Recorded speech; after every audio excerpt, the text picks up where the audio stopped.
क्या हो अगर मैं आपसे कहूँ कि हर दिन हम ऐसे छोटे छोटे कर्म करते हैं जो हमें बिना बताए या तो पाप के रास्ते पर ले जा रहे होते हैं या फिर चुपचाप हमें बचा रहे होते हैं।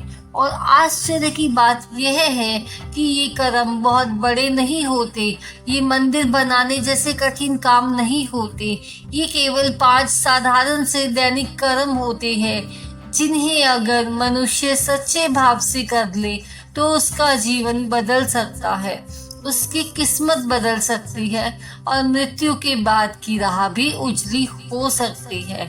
गरुड़ पुराण, गीता और संतों की वाणी बार बार हमें एक ही बात सिखाती है, मोक्ष किसी एक बड़े चमत्कार से नहीं मिलता। मोक्ष मिलता है रोज किए गए छोटे छोटे सही कर्मों से। आज की इस शांत कथा में हम जानेंगे उन 5 दैनिक कर्मों को जो मनुष्य को पाप से बचाते हैं, दुख से बचाते हैं और अंत समय में उसे अकेला नहीं छोड़ते। इस कथा को अंत तक जरूर सुनिए, क्योंकि हो सकता है इन 5 में से कोई एक कर्म आपके जीवन की दिशा बदल दे। राम राम भक्तों, भक्ति बीट्स में आपका स्वागत है। भक्तों, अगर आप जानना चाहते हैं वह कौन से 5 कर्म हैं जो हमारा जीवन बदल सकते हैं, तो हमारे चैनल को जल्दी से सब्सक्राइब कर लें और इस कथा के अंत तक बने रहें। भक्तों, सनातन धर्म जीवन को बहुत सरल शब्दों में समझाता है। यह हमें डराकर धर्म नहीं सिखाता, यह हमें जाग कर जीना सिखाता है। मनुष्य हर दिन उठता है, भागता है, कमाता है, थकता है और फिर सो जाता है, लेकिन इन सब के बीच वह एक बहुत महत्वपूर्ण बात भूल जाता है। जीवन केवल जीने के लिए नहीं मिला, जीवन सुधरने के लिए मिला है।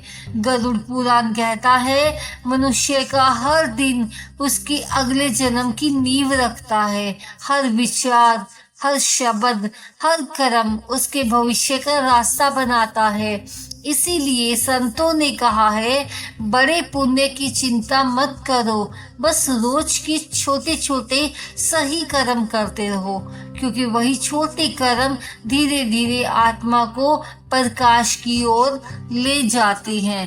भक्तों, कल्पना कीजिए एक ऐसा मनुष्य जो बहुत व्यस्त है, जिसके पास समय नहीं है, लेकिन फिर भी वह हर दिन कुछ क्षण ईश्वर को याद करता है।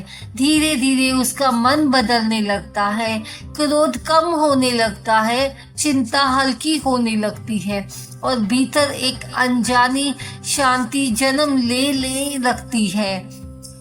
और यही पहला बचाने वाला कर्म है, ईश्वर सिमरन।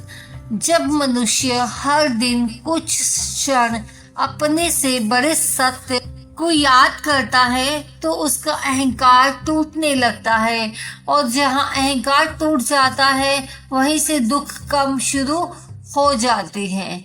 समय बीतता है और वही मनुष्य किसी भूखे को भोजन दे देता है, किसी दुखी को सांत्वना दे देता है, किसी थके हुए को पानी पिला देता है।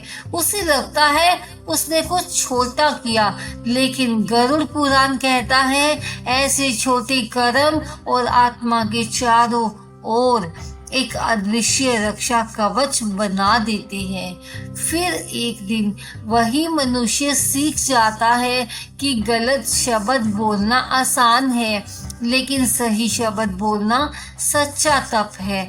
वह अपने शब्दों को बदलता है और उसके रिश्ते बदल जाते हैं, उसका घर बदल जाता है, उसका भाग्य बदलने लगता है।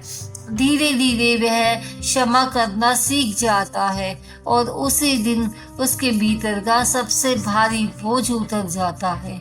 गरुड़ पुराण कहता है, क्षमा करने वाला मनुष्य अपने पापों को जलाने की शक्ति पा लेता है। और अंत में जब वह मनुष्य संतोष सीख लेता है तब उसे समझ आता है कि असली सुख पाने में नहीं मानने में है। यहीं से उसका जीवन बचना शुरू हो जाता है। भक्तों, यदि कोई पूछे कि जीवन को बचाने का सरल मार्ग क्या है, तो उत्तर बहुत शांत है। हर सुबह 2 क्षण कृतज्ञता में बताओ। हर दिन किसी एक प्राणी का भला करो। हर परिस्थिति में सत्य और मधुर वचन चुनो। रात को सोने से पहले सबको क्षमा कर दो और जो मिला है उसी में ईश्वर का आशीर्वाद देखो। यही 5 साधारण कर्म धीरे धीरे मनुष्य को असाधारण बना देते हैं। तो प्रिय भक्त जनों, आज की यह कथा किसी डर की नहीं थी, यह एक आशा की कथा थी। यह हमें बताने आई थी कि जीवन को बदलने के लिए किसी बड़े चमत्कार की आवश्यकता नहीं है, बस रोज के 5 सही कदम ही पर्याप्त है। यदि मन में सिमरन हो, हाथों में सेवा हो, वाणी में मधुरता हो, हृदय में क्षमा हो और जीवन में संतोष हो, तो समझ लीजिए ईश्वर दूर नहीं है। यह वही है, आपके भीतर है, आपकी हर सांस में है। शायद यही कारण है कि संत मुस्कुराते रहते हैं, क्योंकि उन्होंने पा लिया होता है वह सत्य जिसे दुनिया खोजती रहती है। ईश्वर करे आपका हर दिन इन 5 कर्मों से प्रकाशमय हो, आपका मन शांत हो, आपका घर सुखी हो और आपका मार्ग सुरक्षित हो। इसी मंगल कामना के साथ हम आज की इस शांत कथा को यही विराम देते हैं। फिर मिलेंगे एक नई कथा के साथ। तब तक के लिए हमारी वीडियो को लाइक करें, चैनल को सब्सक्राइब करें और कमेंट में हमें लिखें कि आप इनमें से कौन सा कर्म अपने जीवन में अपनाते हैं। इस कथा को अपने प्रियजनों तक अवश्य पहुंचाएं। किसी एक मित्र की सहायता करें, उस तक यह वीडियो पहुंचाएं ताकि वह भी दिन में यह 5 कर्म अवश्य करे। मिलते हैं भक्ति बीट्स की अगली कथा में। तब तक के लिए जय श्री कृष्णा। ओम शांति शांति ओम। धन्यवाद दोस्तों।